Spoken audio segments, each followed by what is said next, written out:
en 1996, alors que le génocide au Rwanda, les génocides au Rwanda, il y en a eu 4, même si on ne parle que d'un seul. Les génocides au Rwanda sont en train de mobiliser l'opinion publique. Je reçois à Kinshasa un coup de téléphone d'un certain Léonce Ndarubakié, qui m'appelle. Je venais de sortir du journal à 13h30. Il me dit, Monsieur Kwebe, est-ce qu'on peut se rencontrer à l'hôtel Diplomate, n'est-ce pas, non loin de l'hôpital de Kintambo? Je m'y rends, je vois un monsieur grand, 2 mètres et quelques, un tout petit pur jus. Il dit, Monsieur Kwebe, ça fait 2 semaines que je suis ici, à Kinshasa. J'attends d'être reçu par le président fondateur, c'est par Mobutu.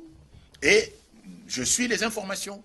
Je me rends compte, Kwebe, que c'est vrai, vous êtes un excellent journaliste. Mais excusez-moi, mais vous ne savez pas de quoi vous parlez quand vous parlez du Kivu. Vous ne savez pas de quoi vous parlez.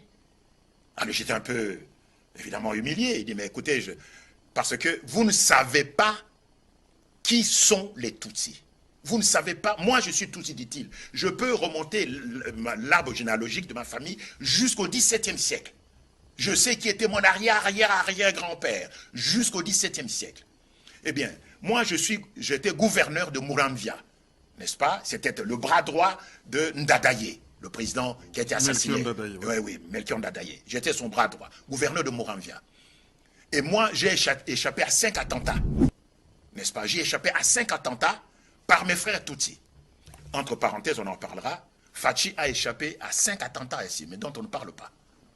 Fachi a échappé à 5 attentats. Le premier, c'est celui contre son avion, avec son chauffeur et sa voiture en Antonov, oui. C'était ça le premier attentat. Mais il y en a eu d'autres dont on ne parle pas. Donc, il dit que, Léonce Ndarubakié me dit qu'il a échappé à 5 attentats, mais il est venu ici pour dire à Mobutu ce que sont les Tutsis, qui sont ici au Congo. Ce sont eux qui vont l'abattre. Ce sont eux qui vont le faire partir. Mais j'attends depuis 2 semaines, je ne suis pas encore reçu. Et il me dit, mon cher Kwebe, vous ne savez pas, vous n'avez pas la moindre idée, quelle que soit votre imagination, de la haine que nous, les Tutsis, nous portons aux Bantous congolais. On vous hait, on vous déteste. Et d'ailleurs, on vous appelle des chèvres dans notre argot. Et pour nous, les Tutsis, tuer un Moutou congolais, c'est faire œuvre de prophylaxie. C'est comme si vous écrasiez un moustique. Le moustique ne vous a rien fait, mais dès que vous voyez un moustique, le premier réflexe c'est de l'écraser. Dès que vous voyez un serpent, si vous avez un bâton, le premier réflexe c'est de le taper. Eh bien pour nous les Tutsis vis-à-vis des Bantous et des Hutus, c'est la même chose. Et c'est dit en toutes lettres dans le plan d'annexion, le plan ici. Il dit on vous déteste, on vous hait, comme vous ne savez pas.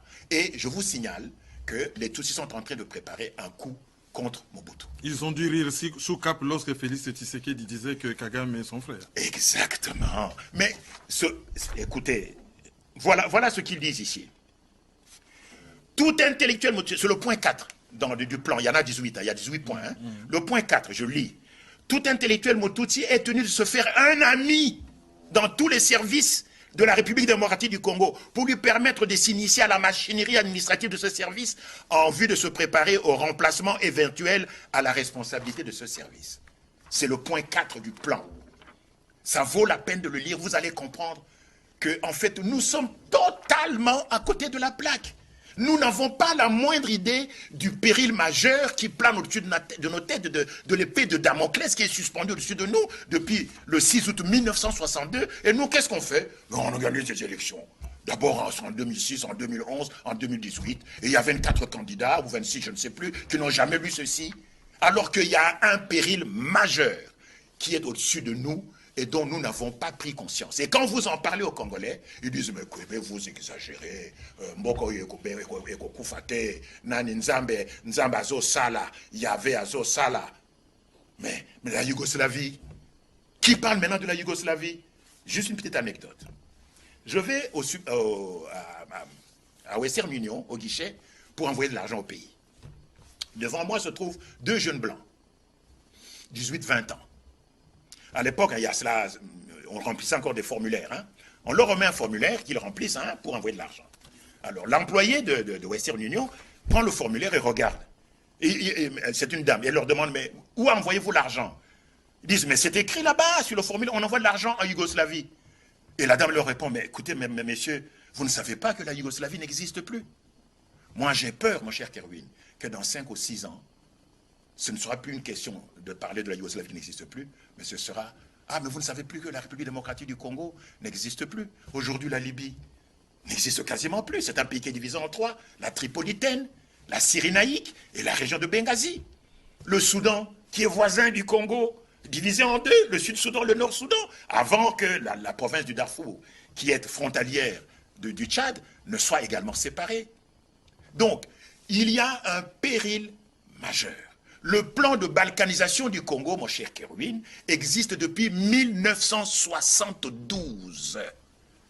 Depuis 1972, depuis 51 ans.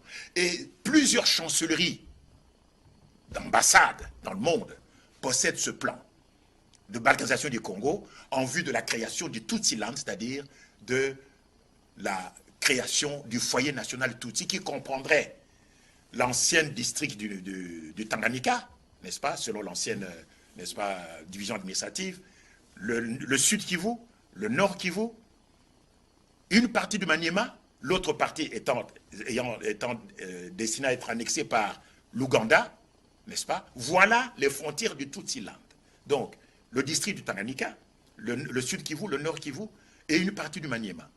Ce plan existe et tous les jours, aujourd'hui, comme hier, comme demain, les Tutsis y travaillent patiemment, inlassablement. Depuis Kingakati, où il est réfugié dans sa forteresse, Joseph Kabila y travaille tous les jours. Pendant la journée, Joseph Kabila est un Congolais. La nuit, c'est un Tutsi. Le phénomène Mombondo, les gens ne se posent pas la question, mais pourquoi brusquement les Bateke et les Bayaka se mettent